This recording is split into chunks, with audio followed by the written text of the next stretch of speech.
This podcast is recorded on stolen and unceded Aboriginal land. We acknowledge the First Nations and elders of this country and join their calls for justice. Always was, always will be Aboriginal land. Talk about the Greens, that bunch of idiots. If you want the dole for life, free marijuana, vote Greens.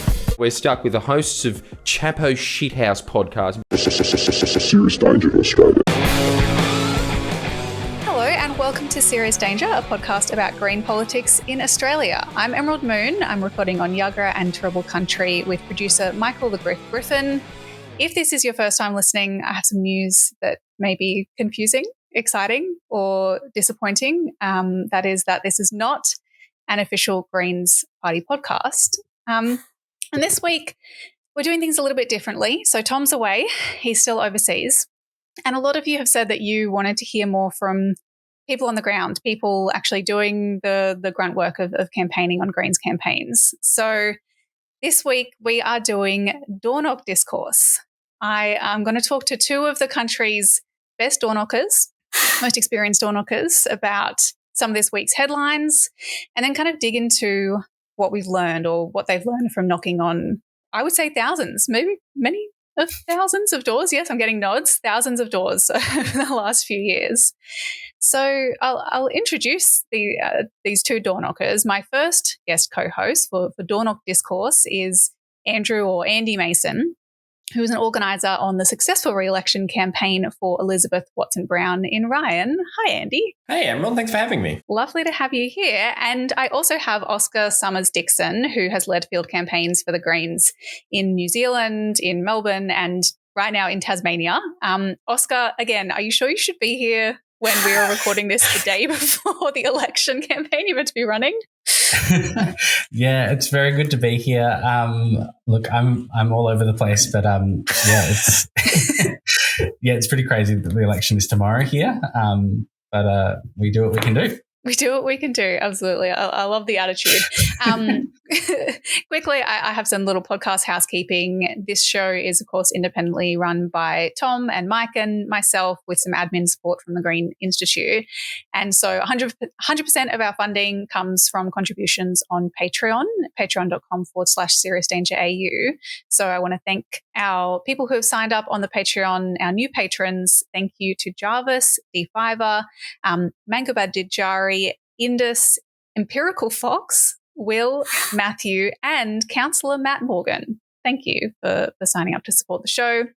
If you are listening and you're not a patron already and you'd like to support us, it's just $3 a month. That basically pays Mike's wages, helps us keep the show running. And when you sign up, you get access to a bonus episode, an extra episode every couple of weeks. But okay, enough housekeeping. Let's kick it off. Kick us off maybe, Andy and Oscar. Can you give us a quick overview of your door knock qualifications so people know that you are qualified to be speaking about door knocking on this podcast and kind of how you got involved? Maybe I'll throw to you first, Oscar. You're in Tasmania right now. You're working on the state election campaign there, but obviously it's not your first campaign. How did you first get introduced to door knocking and what have you worked on since then? Yeah, that's a really good question. So I have been door knocking for the Greens probably since 2018. I think maybe that I went on one in 2016, but I was So you can say I've been doing it since 2016. Yeah, I reckon I can. I have been a volunteer. I was a volunteer on Tim Reid's election campaign in 2018. That's kind of where I first did this and got kind of excited. In Brunswick. I then went on to kind of help out with the Wills campaign in 2019, which there's a recurring theme here. I then went to, took a bit of time off, finished my social work degree, went and worked on the Brunswick 2022 campaign. So helped Tim Reid get re-elected. Then I worked on the 2022 federal campaign in Wills as well, which was kind of small because it was at the end of COVID. And then from there, went and did some social work for a few years, which there's a lot of things that are very similar to door knocking in lots of ways when you're talking to people, just much kind of harder situations, obviously. And then, kind of came back again, went to New Zealand, worked on the Wellington and Rongotai campaigns over there, which were very successful. Did a lot of door knocking up some very, very steep hills. kind of went back, did more social work, came back again. Yeah. We know about in the inner west of Brisbane, like we also have the steep hills. It's makes it fun, doesn't it? Yeah. Oh, it makes it so much like your legs get very you get really calf muscles. Yeah. Wellington has this real there's a lot of houses where there'll be one house and you have to walk up like a kind of a really, really long driveway, and you'll be able to see the next house on your list just over like a fence. Oh. And the driveway will be like over 100 steps and you can see it. And then you get tempted, but you can't right? get there. You're like, definitely jump some fences at some point. But sometimes you just couldn't, like there'd be a hedge or something, you'd have to walk all the way around, back up again. And then finally, after all that, I was the lead organizer on Samantha Ratnam's campaign for Wills, which was the largest campaign that the Victorian Greens have ever run. And I knocked on so many doors. We almost won. How many do you know? Oh, yeah, I do. I've actually got the stats in front of me. We knocked on 70,000 doors. I don't know how many I knocked on personally. I want to know how many you personally Yes, that is fucking huge. I reckon I probably knocked on a couple of thousand doors. I don't have the full number. Probably maybe 3 or 4. Maybe not. That might be way overstated. I mean, no, that's incredibly impressive. I knocked on a lot of doors. And Andy, of course, we know each other we both worked on the Ryan campaign. You've worked on campaigns here in Brisbane. What's your door knocking journey been like? So I started in 2020. Compared to Oscar, I was a late bloomer. I went to the campaign launch for the candidate for Cooper at the Queensland state election. And then I was at a door knock the very next day. And then I was doing 3 or 4 door knocks a weekend for weeks and weeks leading up to that election. Then I was a volunteer on the Griffin 2022 campaign with the Max Chandler Mather campaign. I took a year off living in Spain and I was hiking through the mountains near Barcelona, and I was reloading the results of the Brisbane council election continuously and texting people who were on the ground asking how it was going. And then I came back to volunteer on the 2024 state election. I had a choice. I could stay living in Spain or Europe or come back. And I came back to volunteer on that same candidate's campaign in 2024. Yeah, Katinka. Katinka, that's right. And then they offered me a job on that. So I was the field organizer for that campaign. And I actually do know my stats for that one. I had 825 meaningfuls. And it was just under 3,000. Just under $3,000. That's huge. That's insane.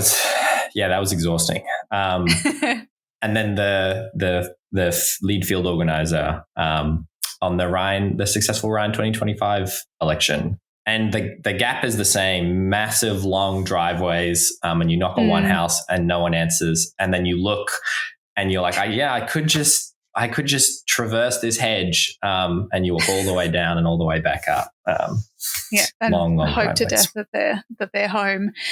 I do want to get into some newsy stuff first before we then come back to door knocking. But I wanted to ask you before that: do either of you have a particularly memorable door knock that for you maybe sticks with you as a reason you kept coming back or made you think more deeply about door knocking?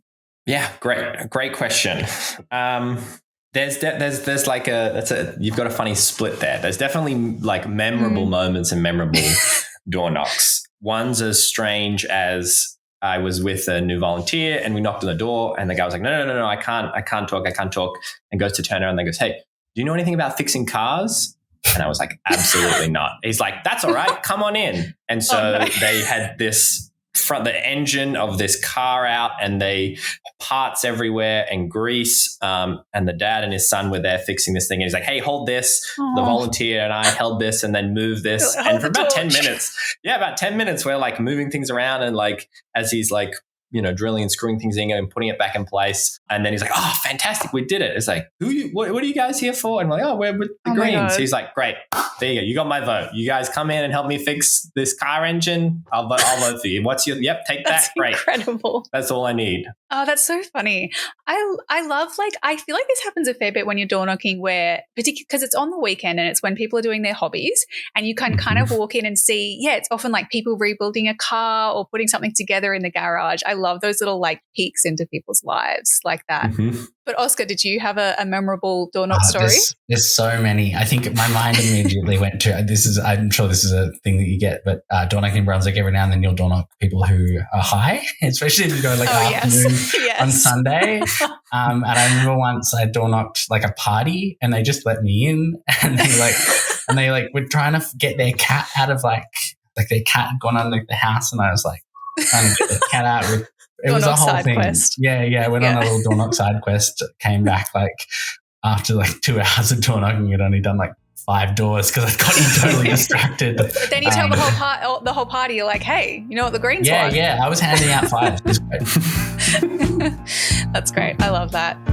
Someone knocking at the door, somebody ringing the bell. Someone's knocking at the door, somebody's ringing the bell. Do me a favor, open the door and let him in. So, all right. So usually on the show, Tom and I would talk about news of the week, and I wanted to talk more about door knocking, but I thought I'll touch on a few headlines quickly, and I want to hear about them, I guess, from your perspective as people who have done a lot of door knocking, who've spoken to people who aren't engaged in the political process as much as we are, and kind of get your thoughts on these stories through that lens. So I have 3 stories we'll go through. The first, cab off the rank. This is from the AFR, Australian Financial Review, on Tuesday. Teal MP asked ASIO to vet her volunteers. So new independent MP Nicolette Boiler, I don't know how to pronounce her last name, but Teal, asked Australia's Domestic Intelligence Agency to vet hundreds of her volunteers, claiming she was unable to verify the bona fides of her Teal army. Did either of you see this story? Yep. One of my favorites. Easily one of my favorites. Your favorite stories of the week. I didn't know we could just contact ASIO and just do, they took requests. I didn't realize that's how ASIO worked. Well, yeah, apparently, sadly, it's not. So it must have been some sort of like new MP, I don't know, introduction, onboarding, induction at Parliament on 24th of June. And this Teal posed the question to a deputy director at the Australian Security Intelligence Organisation. According to a person who was present at the briefings, quote, she started with the preamble that she had hundreds of volunteers working for her and did not know who all of them were. She then asked if ASIO could provide a vetting service for her. She used the word vetting to check out the volunteers. The ASIO officer told her that the agency did not provide that service for parliamentarians. Now, I want to know if you guys have received the adequate vetting before implanting yourselves in the machinery of the Greens campaigns. How do we know who you really are, Oscar? It's interesting because I feel like as being a paid organizer, I have done a lot of vetting of people, like not very like lightly, but I think something, and I think this is just the nature of, like, as in like people will come and they'll be like, this is my friend. Searching them on Instagram. Like, not even that, just like, people will come and they'll be like, I brought my 8 friends, and you're like, great. Because, like obviously we're sending people out to go talk to people and knock on people's doors. We do want to make sure, definitely, make sure people are up for the task. But I feel like we just naturally get this kind of, you get friends of friends of friends. Everyone kind of knows each other, and this is not a problem that you experience. Yeah. Yeah. I mean, it's like, how do you strike that balance though? Because this is a tension that you sometimes come up against. Like, this sounds ridiculous, but it is that thing where when you're trying to grow a mass movement, you need to be bringing in like a huge scale of new people quite quickly. When you're scaling up a campaign, numbers are so important, particularly in a field campaign. But at the same time, you do want to make sure to some extent that everyone's like on the same page. They understand what we're doing here. They're campaigning effectively. And also that, like, ideally they're not a spy for, some strategic enemy like the Labor Party. Like, what do you think is the right balance there? It's hard because, this has happened. There's a famous story, and it's in The Age somewhere, so you can find it. That is the Labor Party at some point rocked up to a Greens door knock in Brunswick, I think in 2018, and just stole a bunch of our lists, just walked off with them. Oh, just walked off with them. So that's kind of smart. Happened before. Yeah. So I think that you're absolutely right. There is totally a balance you have to kind of do here. Yeah. What do you think, Andy? Yeah, I mean, absolutely. And I think that's part of being a paid organizer. Like, part of your job isn't just to mobilize these people, like it's to build relationships with them, and and part of that, you're kind of performing that vet process just by getting to know them, and by like working out kind of where they're best fit and where they're best positioned. And, you know, if you start to get strange feelings from someone, you might kind of very gently suggest them towards something that might be less kind of directly voter facing or something like that. Like, honestly, that's part of the job, like calling people and like getting that feeling and getting that vibe. That's a big part of it. I've definitely had people, though. I remember particularly there were like these 2 volunteers who started showing up to a campaign that I was working on years ago. And it was like these 2 young guys, and they just had that kind of like, everything they said was ironic. And I was like, they're making fun of us. They're spy. Like, they are not actually genuine volunteers. They're just here to like laugh at us. And then they ended up being like some of our most committed volunteers for years after that. So my senses are off. I think I probably would need ASIO's help. Yeah, it would make things easier, I guess. Get it all bulk done, send them a spreadsheet. That's right. I mean, I think they're probably just checking to see whether they're a Chinese spy rather than whether they have like shit politics, which is what I care about a little bit more. So all right. So our second headline from this week, this was in The Guardian on Wednesday. Labor defers response to contentious anti-Semitism proposals for universities. Now, this is obviously referring to the report that was released last week by the Special Envoy for Combating Antisemitism, Gillian Siegel, which recommended that funding be stripped for broadcasters, universities, and arts institutions who, quote, fail to fight anti-Semitism. And worth noting that Gillian Siegel has also recommended that the government use the International Holocaust Remembrance Alliance's definition of what anti-Semitism is, and that incorporates just criticism of the state of Israel as opposed to Jewish people or Judaism. Now, I'm curious, like a report like this that comes out, or where there's this discussion around how the government might combat anti-Semitism, is this the kind of thing that would come up in conversations that you might be having on the door? That's a good question. Honestly, no. Like, I think one thing you learn after doing it a while is even when things are plastered across the news, you can expect no one to know what you're talking about. Like, I remember like right in the midst of the when it came out about Brittany Hickens and there were protests in Canberra, like it was all over the news. Like, it was all one can consume. And I remember a few times, like I would mention it in a door knock and people would be like, oh no, like, what are you talking about? Like, I don't know what you mean. And that was everywhere. And the vast majority of people had no idea. And the other thing about door knocking is part of what you're doing is you're empathizing with people and you're working out what's important to them. And so if someone I'm speaking with doesn't raise something as a concern, whether that be something that's important to them or kind of recent news, I often don't try to direct the conversation in that way. Like, oh, did you hear about what happened in the news? Because usually people say no. They're like, oh, no, I don't know. Yeah. So I wouldn't, as it's funny when we're as involved as we are, and shocking things come up, and things that we think are big headlines. And the vast majority of people don't know or don't care. Yeah. Yeah, like this is kind of one of the biggest stories right now, I would say, in the Ozpol discourse, like media landscape. And I'm curious Oscar, you are in a campaign right now talking to people. Is it coming up in Tasmania? Ooh, definitely not coming up in Tasmania, but I think that's not a good, I wouldn't use that as or just a different country. I think, Tasmania is a long way away. And obviously this election is about a lot of different things. I mean, you still have universities. It's true. I think that what you were saying I think that I often use the term that when people talk to you on the door, they talk to you through an emotional frame. So they'll talk to you about how they're feeling about things. And so maybe they are talking about that. I think people they kind of collect all the news that they hear and they kind of put it into a box and it kind of jumbles up and they just kind of get the themes of it. And I do this too. Like if you ask me what was in the news 3 weeks ago, I actually don't think I could tell you, but I can probably tell you how I was feeling about it. And I think what often happens is, you ask them, how are you feeling about politics at the moment, which is my favorite introduction when you're talking to someone, and they'll say,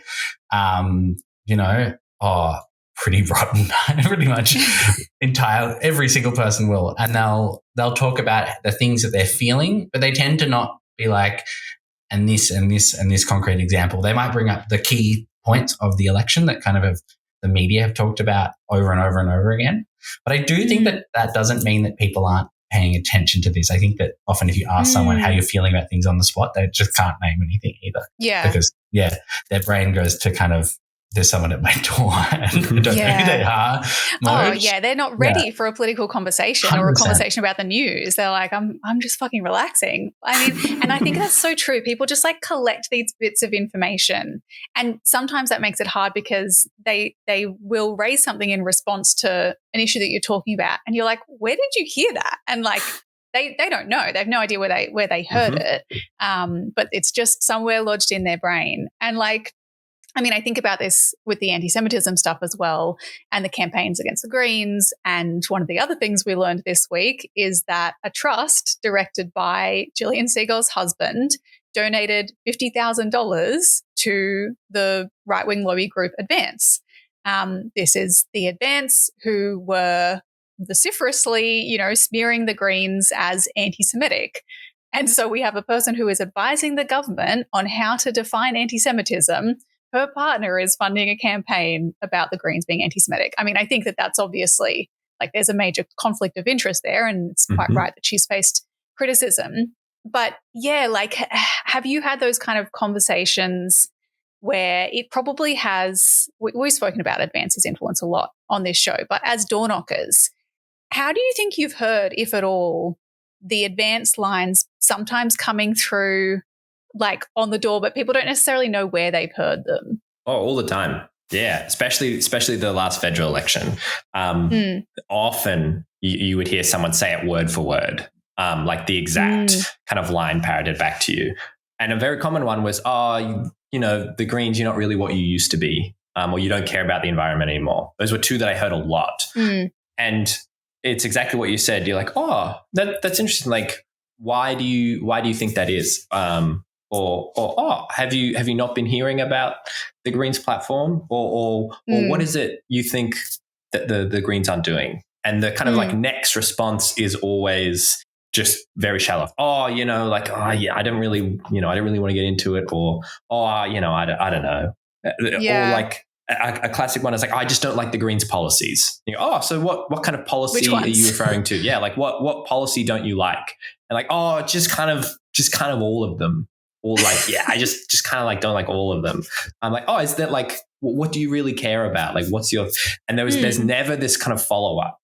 Whenever you hear this line kind of parroted back to you, and it's because, we kind of say it's something like 7 times to hear something for you to kind of internalize it. And so people hear it from all these different sources. They hear it from the radio and the media and billboards and newspapers and all these sources, and they start to internalize that message. I'm the Green, they're just not what they were in the Bob Brown days, and I never voted for them when Bob Brown was the leader. Not that I was voting for them before. And this is to be clear, we've spoken about, we don't think that Advance was successful in stopping people from voting for the Greens. But clearly, those people were hearing these words. Yeah. What about you, Oscar? I think negative campaigning is the exception to what I was just talking about, where people don't. I really think that, unfortunately, and this is something that I think it's something that the left will always have to deal with, is negative things often stick in a way. Especially I think when we're talking, when we're running a campaign that's kind of against the government and kind of politics as established as it's been the whole time. You're running negative campaigning, just kind of, it sticks differently because people are, I think, making an active choice to kind of change something that they've done before. I think particularly in a target seat like in Wills, we actually did need quite a big swing, and so we were asking a lot of people to change their vote. And I think that the targeting, I don't think that Advance was very effective But I do think that the strategy is one that we have to keep being worried about because I think it does work. I think that like just poking and it's like a shotgun. Like they've just got so many little things and they all all the negative campaign that they were trying to do. I don't think lots of it wasn't very strategic, but it was trying to take holes out of so many little bits just to kind of build create this. doubt. Yeah, create doubt. And I think that that's all someone needs when they're kind of changing their vote. It's just a little bit of doubt to kind of be like, oh, I don't think I can do it this time. And we really, post-election in Wills particularly, I know Samantha still walks around and like people rock up to her and say like, I'm sorry that you didn't win. Like I voted for Labor and I regret it now. Yes, and so I think that's a real common thread. And I don't know how many people feel that. It might not be enough to change the results, but it definitely shows that I think there's people who still go into the polls and it's hard to change. And I always say this to people, it's really hard particularly if you started voting for the Labor Party when it was, back in Godfrey days, or you're in Wills and it was Bob Hawke was your MP. It's kind of hard to kind of decide that actually the thing that you were voting for is no longer the thing that, is in front of you now. Well, how do you do that? Like, how do you approach those conversations where they might have had a few seeds of doubt and you're trying to get them to, no, it's okay. In fact, it's good and you should vote Greens?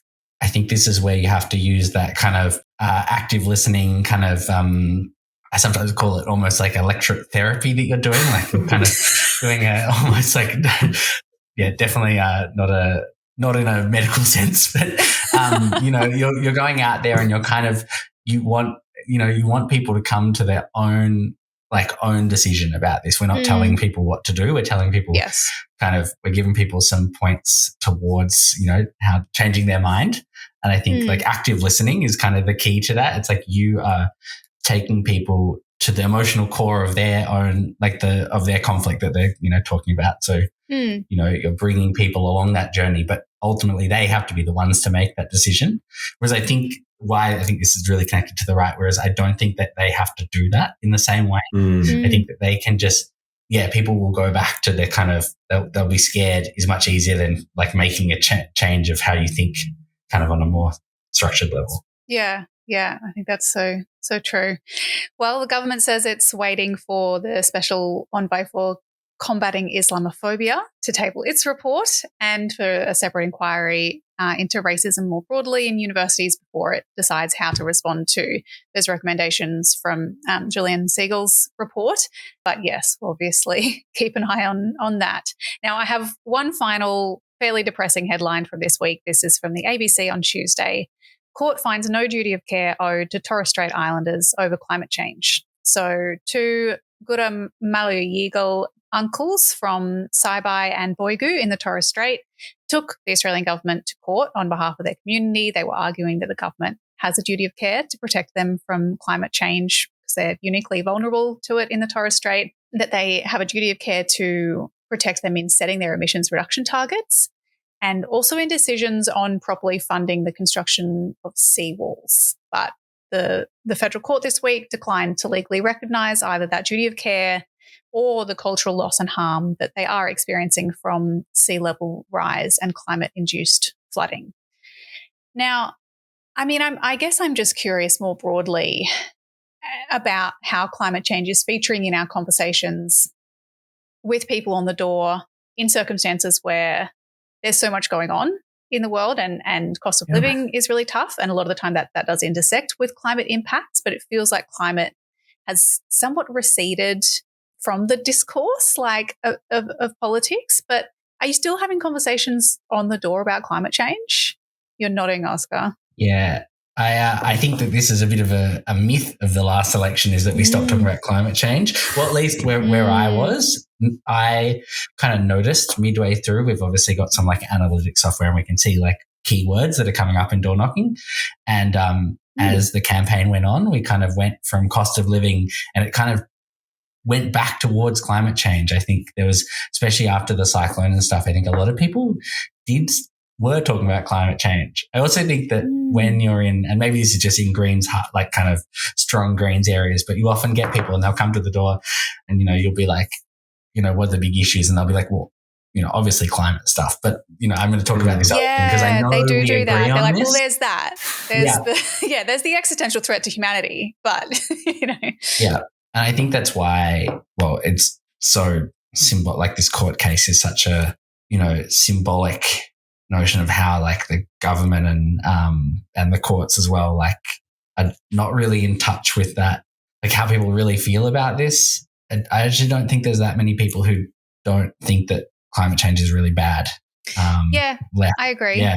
And I think, it's incredible how the government keeps they just continue to get away with this. I don't really have many more words. Yeah. I mean, I think that was a really good answer though. Like, climate stuff, obviously, but this. And I think that's even a good example of people kind of putting it in the back seat of like, I need to acknowledge the climate's important, but like, there's also these other things that I'm thinking about. And I think this election was really hard because it wasn't like lofty goals about what, our energy transition should be or the climate. It was like, nuclear, really, really like bad and horrible, and renewable energy. And so you have this choice between like the really, really bad, and you're like, renewable energy. And like Labor and the Greens, they like renewable energy. Like they're both like really good on that. Like, and so it wasn't this clear choice of targets that don't even meet the Paris Agreement targets and what we should be doing. It was like nuclear, this really bad thing, and renewable energy. And so we were kind of placed in the same camp as Labor, and people were like, it's, they're not deciding that choice anymore. They're deciding not to do nuclear. Yes. I think that was a really hard position to kind of combat. And I think there's probably also quite a deliberate choice to minimize climate in people's minds, because that is a like a very clear distinguishing point of the Greens, because both the major parties' policies suck. And so if they can take that out of the conversation, it's harder for the Greens to be a point of difference. Yeah, I agree. And I mean, I agree with what you're saying, Oscar, that I think like there is such strong public support, and polling shows that there's strong public support for climate action. What I still get stuck on is whether people are going to vote for it. Yeah. Yeah. This is always been the hard thing. I think as well the Labor Party does a really good job of lying to people about gas, particularly. I think they're really, really effective at lying. Gas is the key thing they've lied about. I think the nuclear, like the Dutton handed them like a silver bullet when he started talking about nuclear, because they got to talk, like they kind of got to frame that as the big evil kind of environmental wrecking. They got to talk about renewables, and then they kind of got to avoid talking about gas. I think, I don't know.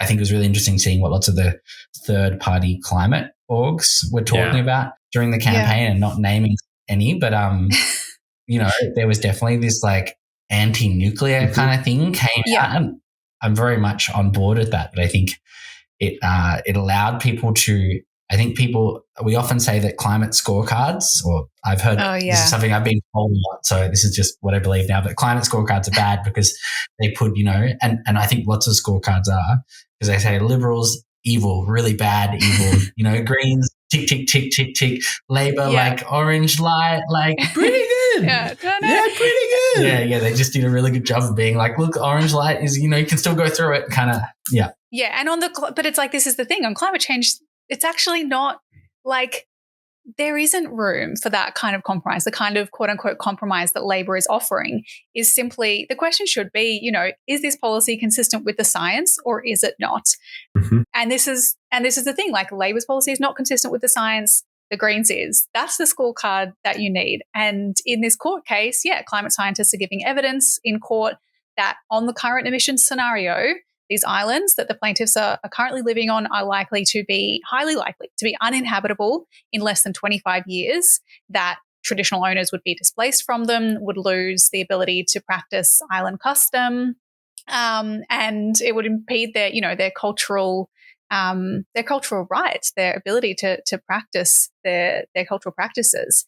But ultimately, the judge, Justice Michael Wigney, He found that, yes, he found, quote, climate change is having a devastating impact on the traditional way of life of Torres Strait Islanders.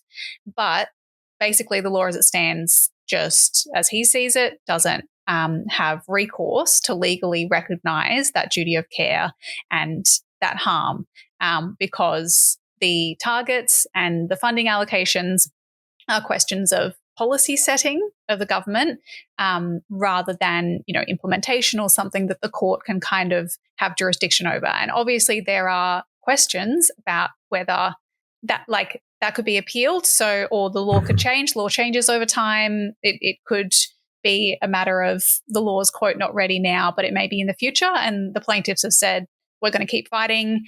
They're considering an appeal. And what is particularly relevant is that an appellate court could then look at international cases where plaintiffs have been successful in establishing this kind of duty of care of a government when it comes to climate change. So again, it is again that situation where you have a recognition of the science and of the threat and of the damage, but when it comes to the action that's required to address it, you kind of fall short.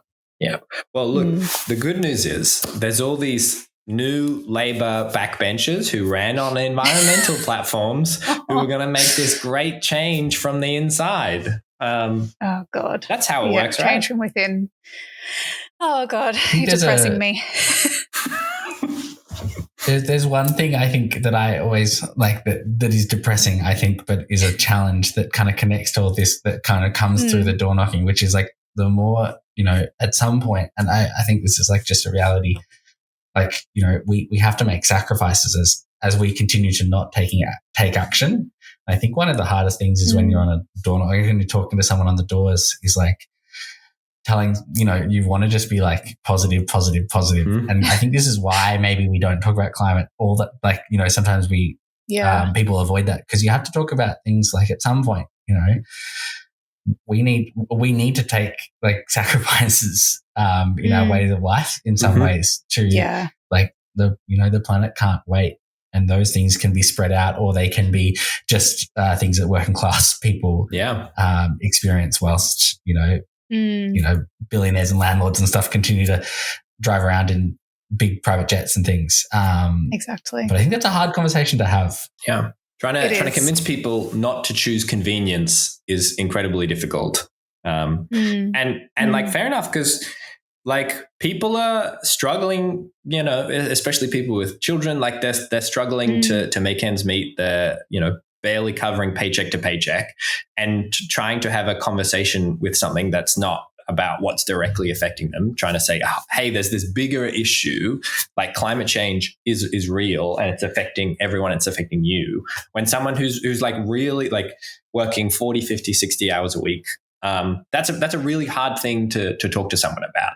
What they're like, I'm so stressed, I can't think about anything else right now. And you're trying to have this conversation with me about something that, quite frankly, doesn't feel like it affects my day to day. And climate change is this like death of a thousand cuts thing over such a long time that it's easy for people to forget about. Yeah.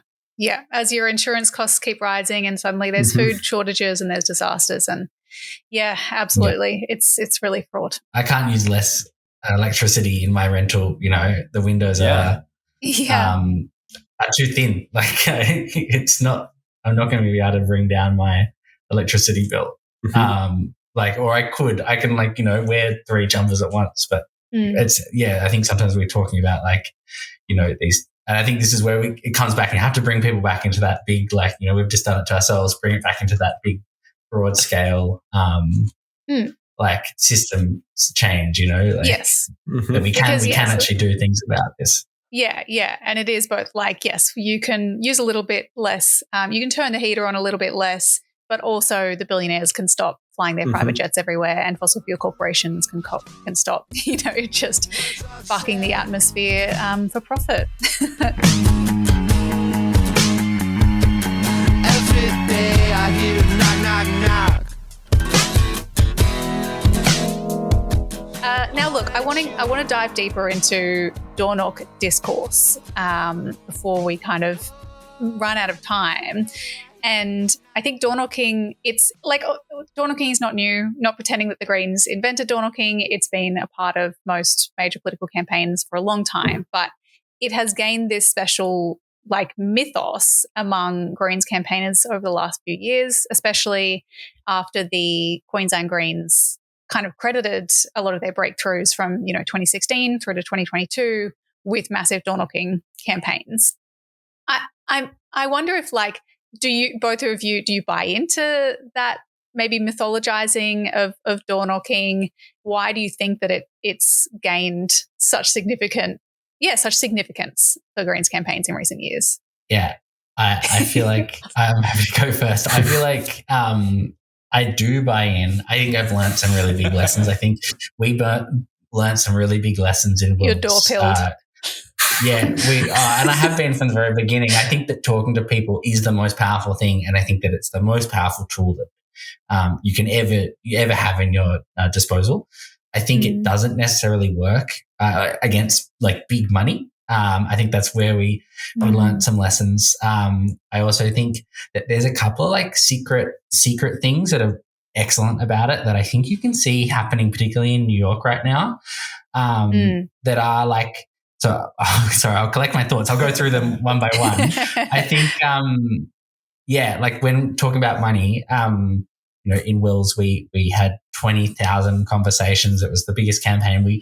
We actually, most people don't know this, but we literally proportioned it exactly the same as the Griffith campaign to very related to the number of votes we needed to 2022 Griffith? Yeah. So and if you look at it, if you put the two graphs next to each other, they look really similar in terms of their like how they scale. Mm-hmm. Max actually came down and met with us, and we came with that. So we really did model it very similar to that, and that was kind of what we're trying to do, and we kind of did what we set out to do. And most people don't really know this, and I don't know the full details of the numbers, but essentially the Labor Party, right at the end of the 2025 election, they spent more money on Wills than I think they did anywhere else in the country. Don't quote me if I'm wrong, but they put a significant amount of money. They ran this ad with Julia Gillard telling people to vote for Labor. Yeah. She came out of like political retirement and made this ad for them. Yeah. It was, I can't remember the exact numbers, but it was a couple of $100,000 that it just put in like 3 weeks. And, we lost by 1,600 votes or something like that. So I think I think you can have conversations with people, but I think there's a half-life to them. And maybe some of the ones we did were too far away. And when those people got that ad, it just, and we lost votes in the south of the electorate, which is some more Greens Heartland. We won votes in the north of the electorate, and I think there's a lot to unpack there. Yeah. But I think that the point is conversations are really good. Mm-hmm. Money talks in lots of ways too, and I think that's always going to be our challenge, especially as we're in a context like we were at the last federal election. Yeah. I mean, I think this is the thing, that one of the strongest arguments for doorknocking for the Greens, from my perspective, like as distinct from other parties, is the fact that we have this context of being a minor player without corporate institutional media backing. And so talking directly to people and giving them the facts, cutting through misunderstandings or that kind of information gap that the average Australian voter might have about the Greens, that's the only way that we really know how to do it. But it's still hard. Like, is that, from your perspective, Andy, are you door-pilled as well? Like, do you think that that's the way we win? I mean, like, that's why I got involved back when I first started. Like, I went on, we always take new doorknockers out with experienced people. And once I started to go out by myself, like, the reason I came back 3-4 times each weekend for months is because I had this feeling in like everyday life in my like job that what I did just like didn't matter.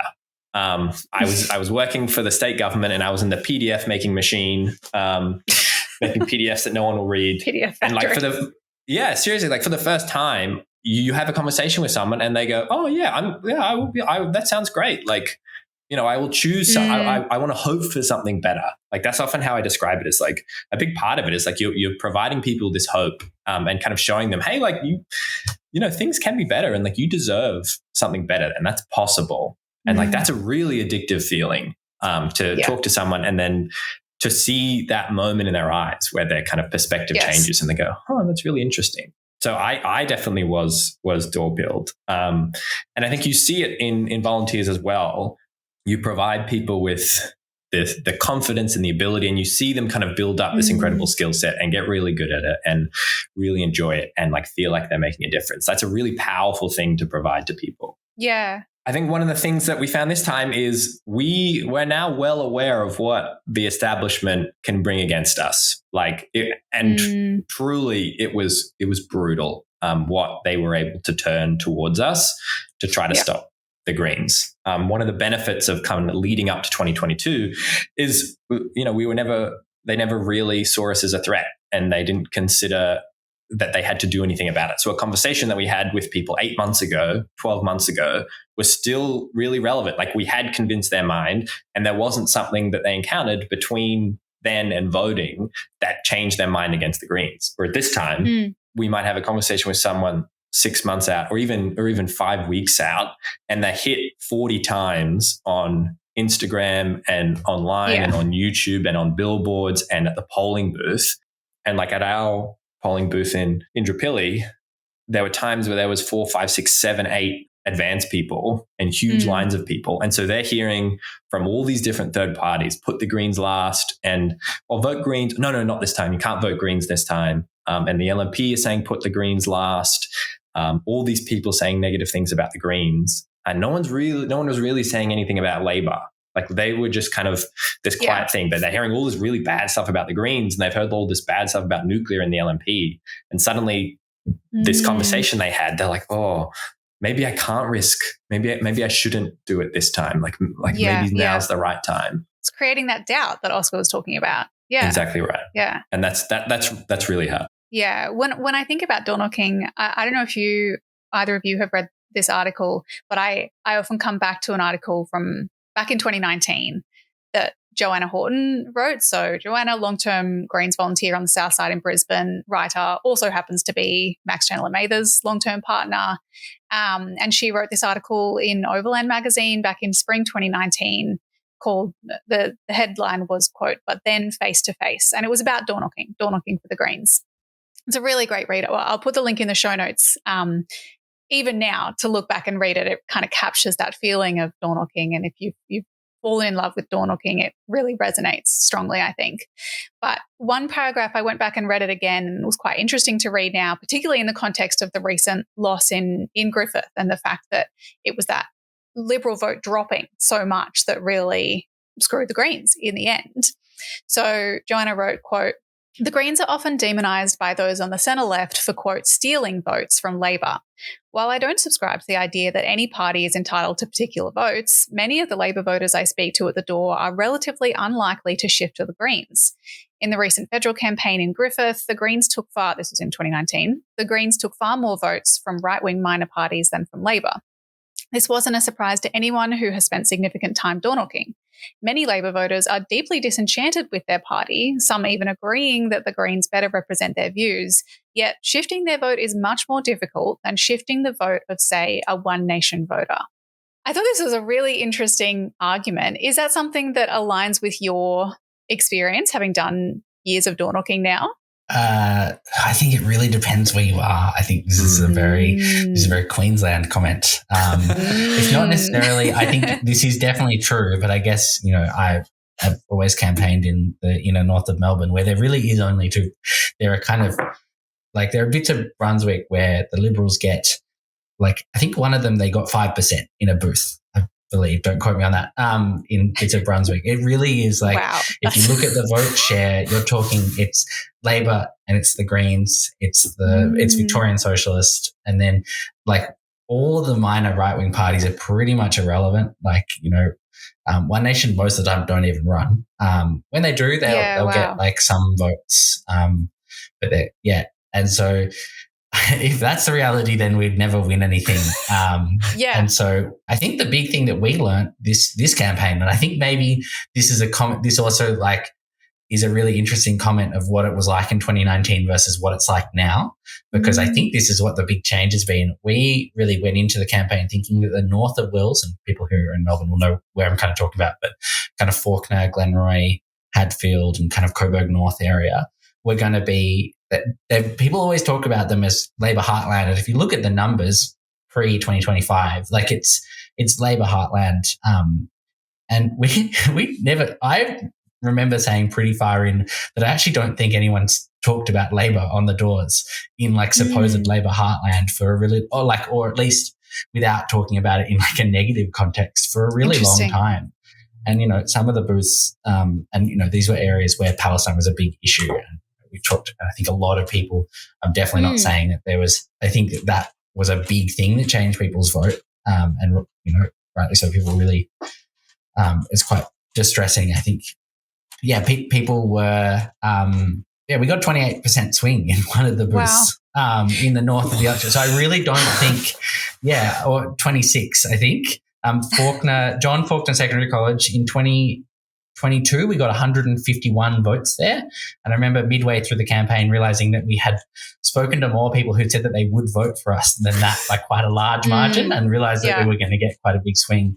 And the swing was huge. We ended up getting 40%. We won the booth.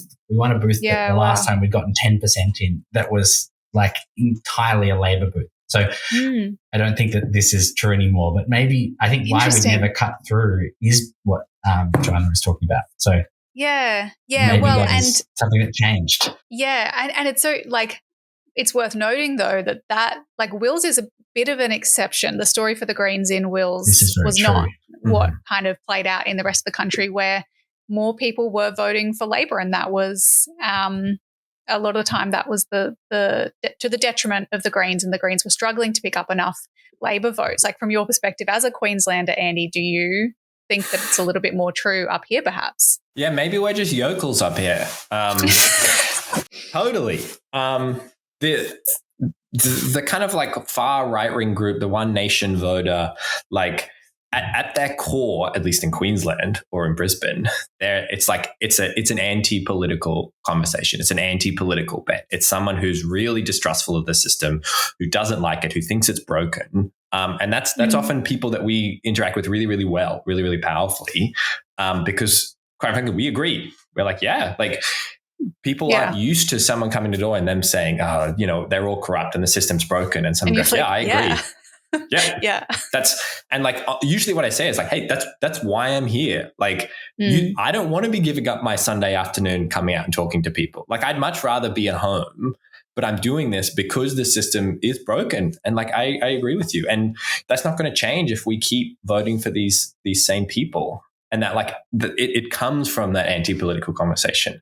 And, people see some of the identity that those kind of fringe right-wing groups take is that like system's broken and bad. And so we want to focus on you, like give you the best, what you want. And that's attractive to people. And so you can, swing them fairly easily. Whereas like Labor voters here can be so kind of deeply ingrained in that system that it can be really, really hard to swing people whose parents have voted for this party and their grandparents.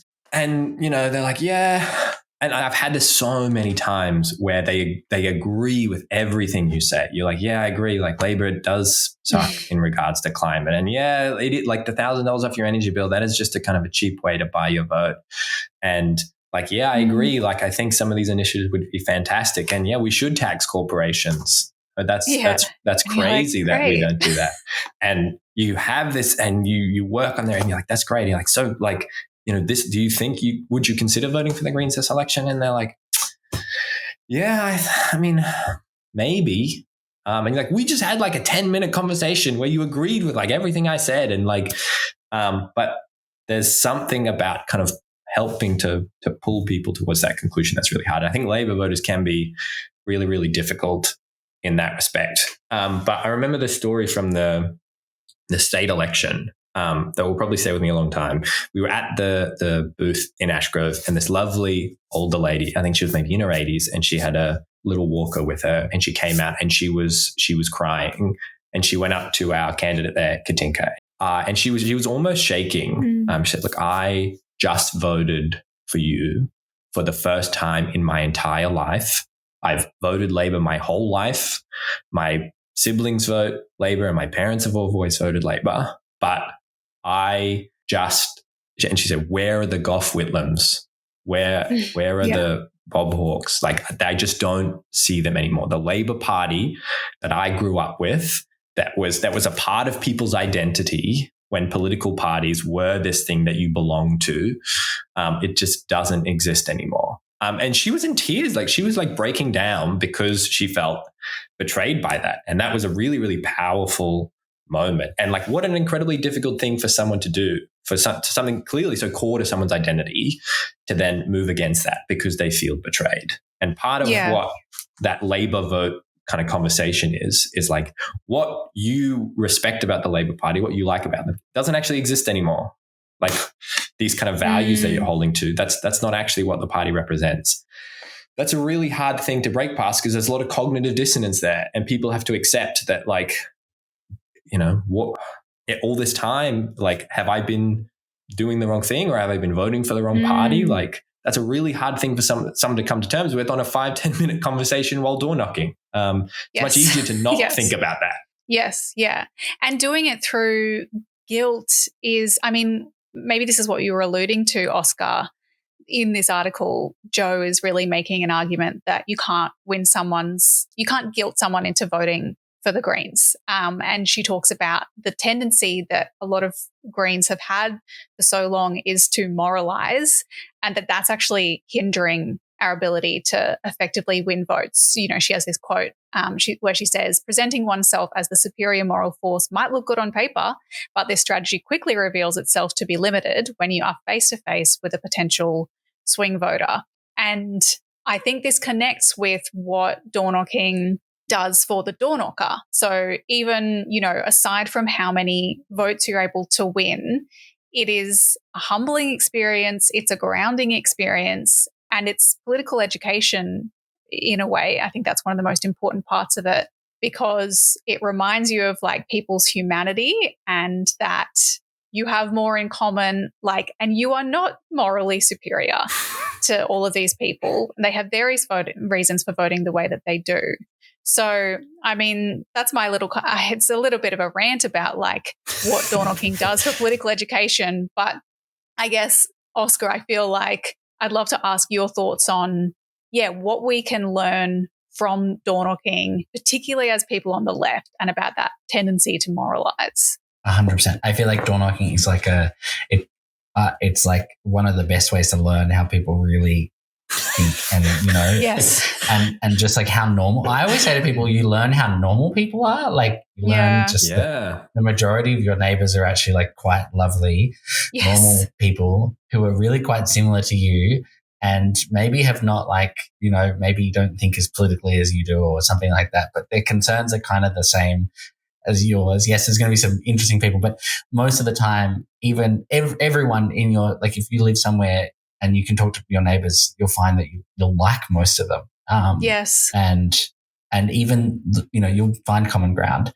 And so I feel like there's a political education piece there that, like, really, I think when people kind of pick up on that, you're exactly right. Like, you kind of learn that you can't go out there and it's not about being this, like, going around and telling people that you're like morally superior. I'm going to teach you how to vote correctly. That's never, and I definitely think we struggle to, we have to really avoid that. You know, sometimes people rock up the door knocks, and I think that's more what they, you know, they're like, oh, I'm going to struggle talking to someone who doesn't disagree with me because it will make me angry. So you've got to really leave that at the door. 100%. I also often think that the other thing is always, I always tell people that the vote that you're winning might not be the one that's at the door right now.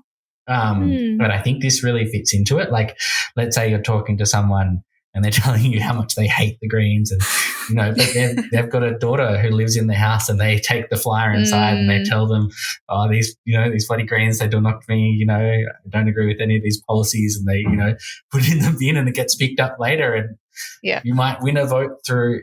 I think the point of this is not to say, I think then if you don't ever treat it like a battle, you're not treating it like a battle, you're treating it like every person is important and everyone is kind of someone it's worth talking to everyone properly and building like mutual respect and understanding and community, then I think you sometimes win votes through kind of, there's other votes to be won that aren't just the person at the door. Whereas if you treat it like you're winning it, if you treat it really like kind of it's a neoliberal kind of just your one-on-one conversation. And I think this is where there's a criticism to be made about door knocking, which is that it's, we really structure these conversations and we do them, within this predetermined 2-hour period or, 3-hour period on a Saturday, and it can't, and you stick to the list that you've got and you do it within, this kind of time frame around the elections, and then we kind of don't do as much of it. I think that's where we can learn to, that's the next thing, I think. Yeah. I think what springs to mind when you say that is it's always a funny experience when you're door knocking a list and you walk past someone who's like out the front of their house and they're not on your list and you're like, yes, 100%. Not mine, Street sorry. Yeah, 100%. And really good people who are like particularly candidates, and obviously this is what they need to do. They'll come back with all these extra things because they've talked to, they'll be like, oh, I talked to this person, they had their dog, all these kind of things. And that I think is like when you're walking down the street and you're kind of, it's like the whole street is or like, I don't know if this ever happened, but you've door knocked someone and then their neighbor comes out and then you end up in a conversation with both of them. Yeah. And then I did it once in an apartment, knocked one door, no one answered, knocked the next one. By the time they both answered at the same time. And then I just had a conversation with all three of them and it was lovely. Like that's, I think that's kind of somehow we finding ways to build community on top of it all. It's like a level. Yeah. What do you think, Andy, from your perspective, you've learned, or how has door knocking changed your politics? I mean, that's what I was going to say. I think not just about my politics. I think one of the best things about it, now that I think one big thing I had to do in Ryan was step out of like, how many doors can I knock on? And like, how many people can I like mass mobilize and get to have the best conversation they have to knock on doors? The like effect on volunteers, you start with, and I think we mobilize more, especially young people in Ryan, and especially like young women than I've ever seen before. And seeing them gain this kind of like political language and this understanding of their politics and like why they're doing it is really, really beautiful. Like people come out and someone's like, oh, I don't know if door knocking's for me. Like, I don't know if I can do that. And then 3, 4, 5 door knocks down the road, they're like, yeah, sure, I'll do 3 a week. Let's do it every weekend. Quad knocking. Yeah, exactly. And you see them gain this like confidence in themselves and their ability to speak about politics. And, one of the most meaningful kind of moments I had of this campaign was I took both my parents out door knocking, which was really, really sweet. And I called my dad. I was like, he'd been out twice. And he's like, look, I don't think it's necessarily for me. I'm a big introvert. And then he started telling me about the story where it's like, but I was like out mountain biking with my friends and I was talking to them about it. And I said, look, fellas, the reality is if, these other parties, they're corrupt. They're taking all these corporate donations and the only party that doesn't is the Greens. And if we keep voting for these parties, nothing's going to change. And he was telling me about this like political conversation he had, and word for word, he was using things that I'd said on the doors in this conversation with his friends while they're at mountain biking. And he was like, and they started to talk about it and they were really interested and they were like asking me questions and like they said they're going to vote Greens now. And he was doing that like in his community. That's like what's really valuable. Door knocking is building this rapport with people and meeting them where they're at and like because you can't convince someone of anything if there's not a foundation of trust there. And that's really, really hard to build in 5-10 minutes. But if you can have people having these complex political conversations in their lives, in their community, with people they trust, that's a much easier place to come from. Yeah. And that's a really easy way to build that. This is what I was going to say before, which is I feel like you just touched on what I think the next kind of almost like the next step, what I think I would do. The new frontier for the Greens. The new frontier, I think, and I've been watching really closely what's happening in New York. And I think one of the things they've done there that is special and important is that they've gotten so many people to be involved, the real people being door knocked are the door knockers themselves. Like, I don't know the stats. I've heard things. I feel like some of them are a bit overblown, but like someone said something like there was 50,000 canvases or something. I don't know what but if there is that many people, like it's almost like you're just like the number of people who are then going home to their housemates and their families and their friends and telling them about how invested they are and how excited they are about this thing that they're doing. I think in Wills, right towards the end, we hit this at some point where we had so many people come, like we were getting like 40 to 80 volunteer signups a week, kind of like, and the number of people who had only really did one thing, but I think probably went home and talked how proud they were about doing that thing. I think that's where there's like this other, I was saying, like on polling day, you know, you get all your volunteers out, you get them all up and standing around out the front of primary schools and things like that. And I think that some of the real secret about that is the number of people you get, then the number of people who know that they're like, you know, cousin or sister or someone is standing outside a booth, and then the number of people who meet, you know, a parent from their primary school coming through is maybe the real magic behind it is actually it's the number of people who know that you're doing something actively about how you feel about the world. I feel like that sometimes, especially with the New York example, if you do the numbers of all they've claimed, it's almost like, yeah, there's more people who have come along. Like the people might have talked to more people in their personal life than they have on the door. Yeah. Voters are but human after all. Parents on PNCs are the secret election day weapon. If they go to their school, the amount of times that people walk up and they go, "Oh, Catherine, I didn't know you did this." And like, "Oh, absolutely, come here." And all the other volunteers are like, "Oh." Like they went straight to this person and like, here you go, take this and go right on in. Yeah, like look at the great things they do. Like that's the secret weapon. The secret sauce. Well, look, we've been recording for a little over an hour, so I should probably wrap this up, but it's been so much fun talking to you. I've wanted to do this for a long time. Obviously, door knockers are great to talk to. That's what you do. But genuinely, thanks, Andy and Oscar, for joining me. I really appreciate it. Thanks so much for having me. It's been a pleasure. For everyone listening, thank you for tuning in. If you liked it, please leave us a 5-star review on Apple Podcasts, or if you're listening and tell a friend to listen to this episode. That's, you know, we're door knocking you right now to go door knock people for podcasting or something. I don't know. But until next time, see you on socials at Serious Danger AU. You can email your compliments and fun ideas to hello@seriousdangerpod.com. Thanks, Andy. And thanks, Oscar. Go win an election or something. Or something. We'll find out. I guess this will come out after that's all happened. So It will, yes. So we won't make any, and I'll spare you having to make any predictions. But yeah, thanks so much, folks, and happy knocking. Serious danger, Australia.